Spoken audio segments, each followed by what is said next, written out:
des choses que l'on ressent parfois sans réussir à les expliquer clairement. Des présences qui nous mettent mal à l'aise, alors que tout le monde semble les apprécier. Des lieux qui nous épuisent sans raison visible, des regards, des attitudes, des silences même, qui viennent réveiller quelque chose à l'intérieur de nous sans que l'on sache immédiatement pourquoi. Et pendant longtemps, j'ai cru que le problème venait de moi, parce qu'à force de ressentir des choses que les autres autour de nous semblent ne pas remarquer, on finit parfois par se demander si l'on n'exagère pas, si l'on ne voit pas le mal partout. Alors on se tait, on essaie de devenir plus rationnel, plus léger, plus simple. Mais certaines sensations reviennent toujours frapper à la porte.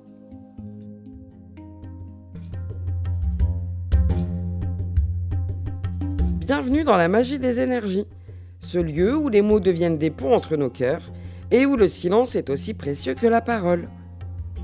Moi, c'est Célie, petite sorcière lunaire guidée par l'intuition, fascinée par les paysages invisibles de l'âme humaine, ces émotions que l'on cache parfois derrière des sourires impeccables, ces blessures silencieuses que l'on porte sans toujours réussir à les expliquer, et cette quête intérieure qui nous pousse, malgré les tempêtes, à essayer de mieux nous comprendre nous-mêmes.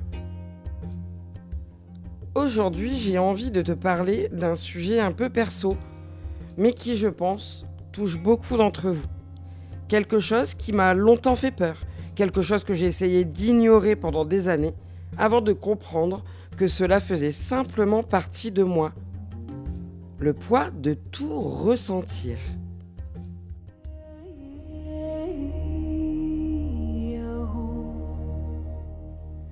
Depuis toute petite, j'ai souvent eu cette étrange impression de ressentir certaines choses chez les gens avant même qu'elles deviennent visibles pour les autres.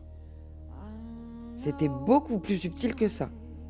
Juste des sensations difficiles à expliquer, des malaises parfois, cette impression étrange que quelque chose sonnait faux sans réussir immédiatement à comprendre pourquoi. Des malaises parfois, des tensions difficiles à expliquer, comme si mon corps captait certaines incohérences avant même que mon esprit réussisse à les comprendre clairement. Et sincèrement, ça m'a longtemps fait peur. Parce que quand on grandit avec ce genre de ressenti, mais que personne autour de nous ne semble comprendre ce que l'on essaie d'exprimer, on finit vite par croire qu'il y a quelque chose qui cloche chez nous. Alors, j'ai fait ce que beaucoup de personnes sensibles finissent par faire. J'ai tout fermé. Je me suis convaincue que je devais arrêter d'écouter cette partie de moi, que je devais devenir plus rationnelle, moins dans le ressenti, moins attentive à ces impressions que je n'arrivais pas à expliquer correctement, sans avoir peur d'être prise pour une folle. Et pendant des années, je me suis tue. Sauf que la vie, parfois, finit par nous ramener exactement là où on essayait de ne plus regarder. Parce qu'à force de ne plus m'écouter, je me suis trompée sur certaines personnes. J'ai laissé entrer dans ma vie des relations qui m'ont blessée, vidée, abîmée émotionnellement, simplement parce que j'avais appris à ignorer les alertes intérieures que je ressentais pourtant dès le départ. Et avec le temps, après plusieurs gifles émotionnelles, j'ai commencé à rouvrir doucement ce canal que j'avais passé des années à faire taire. Pas pour devenir quelqu'un qui prétend tout savoir, pas pour me croire supérieur aux autres, et encore moins pour jouer à la médium. Parce que je ne suis pas médium, je ne prétends pas voir l'avenir ni détenir une vérité absolue sur les gens. Mais j'ai appris une chose essentielle. Parfois, notre intuition essaie simplement de nous protéger. Et je crois qu'il est important de dire aussi que ressentir quelque chose chez quelqu'un ne veut pas forcément dire que l'on a raison à 100%. Une intuition reste humaine. Elle peut être influencée par nos blessures, nos peurs, nos expériences. Alors, avec le temps, j'ai aussi appris à garder de la nuance et du recul. Mais malgré cela, il y a des ressentis qui reviennent tellement forts qu'ils finissent par laisser une trace impossible à ignorer. Le plus difficile dans tout cela, finalement, ce n'est pas de ressentir les choses, mais c'est le silence. Parce que quand vous sentez qu'une personne n'est pas saine pour vous, mais que tout le monde autour semble l'adorer, vous apprenez très vite à ne rien dire. Sinon, vous passez pour la personne négative, jalouse ou même parano. Alors vous observez, vous gardez ça pour vous. Et parfois, vous attendez en silence que le temps confirme ce que vous ressentiez déjà depuis le début. Et honnêtement, c'est épuisant. Parce qu'à force de ressentir constamment ce qui se passe autour de soi, on finit par ne plus réussir à réellement se reposer intérieurement.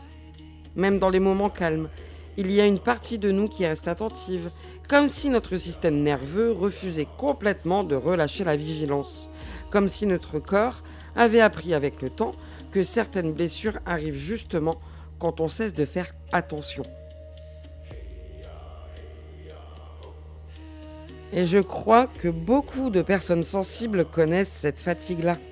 Une fatigue que l'on n'explique pas toujours facilement aux autres parce qu'elle ne vient pas forcément d'un manque de sommeil ou d'un rythme de vie trop chargé. Elle vient de cette impression d'être branché en permanence sur ce que les gens dégagent, sur les tensions invisibles, sur les émotions qui circulent dans une pièce, même lorsqu'aucun mot n'est prononcé. Parfois, il suffit d'un repas de famille, d'un lieu un peu lourd, d'une conversation où quelque chose sonne faux. Et l'on repart vidé sans réussir à expliquer pourquoi.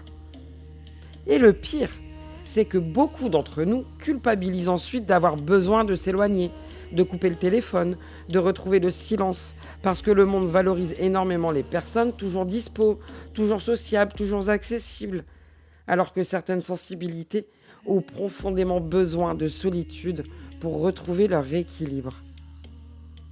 Pendant longtemps, je me suis forcée à rester dans des endroits, dans des relations ou dans des ambiances qui me faisaient mal simplement parce que je ne voulais pas paraître froide, distante ou compliquée. Je voulais juste être comprise, acceptée et même parfois aimée. Mais avec le temps, j'ai compris quelque chose d'essentiel. Se protéger émotionnellement n'est pas un rejet des autres. C'est parfois une question de survie intérieure. Et je crois qu'il y a une énorme différence entre vivre dans la peur permanente des gens et apprendre à reconnaître ce qui nous abîme profondément. Parce que l'intuition ne devrait jamais devenir une prison. Elle ne devrait pas nous enfermer dans l'angoisse, dans la paranoïa ou dans l'idée que tout le monde nous veut du mal. Sinon, ce n'est plus de l'écoute intérieure, c'est de la peur. Le véritable travail, finalement, c'est d'apprendre à écouter ses ressentis sans laisser ses blessures prendre toute la place. Mais c'est fatigant de toujours devoir analyser les ambiances sans le vouloir, de sentir certaines tensions avant même qu'elles explosent, de douter constamment de soi-même. C'est fatigant aussi d'avoir parfois toujours raison sur des choses que l'on aurait préféré ne jamais découvrir.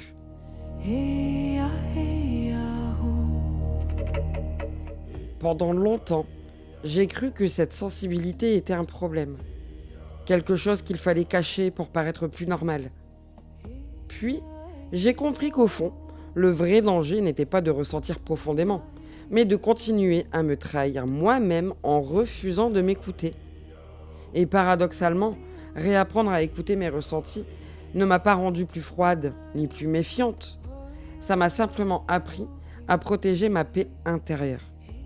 À comprendre que prendre de la distance avec certaines personnes n'est pas forcément de la méchanceté, que de poser des limites n'est pas un manque d'amour, mais que l'on peut ressentir profondément les choses sans pour autant vivre dans la peur permanente des autres. Parce qu'au fond, je crois que le véritable équilibre se trouve là. Apprendre à écouter son intuition sans laisser cette dernière nous enfermer dans la méfiance ou dans l'angoisse. Et ça, par contre, ça demande énormément de travail intérieur.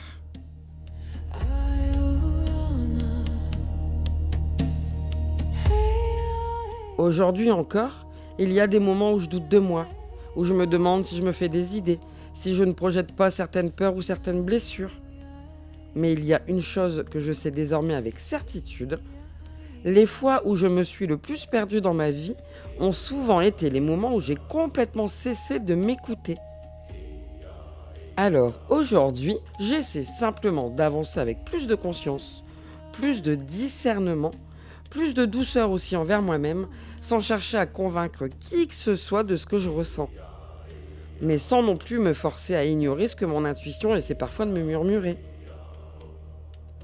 Et si toi aussi, tu as déjà eu cette étrange sensation de ressentir certaines choses sans réussir à les expliquer clairement, Alors peut-être que cet épisode te parlera un peu plus que ce que tu n'imagines.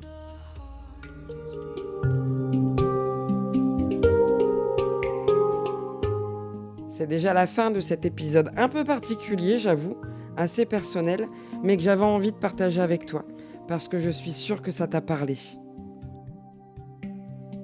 Je te remercie d'avoir pris ce moment avec moi.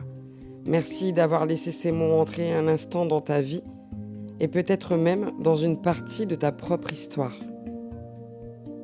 Si cet épisode a résonné en toi, n'hésite pas à le partager, à t'abonner aux différentes plateformes d'écoute ou simplement à laisser un petit mot, à liker ou à t'abonner si ce n'est pas encore fait.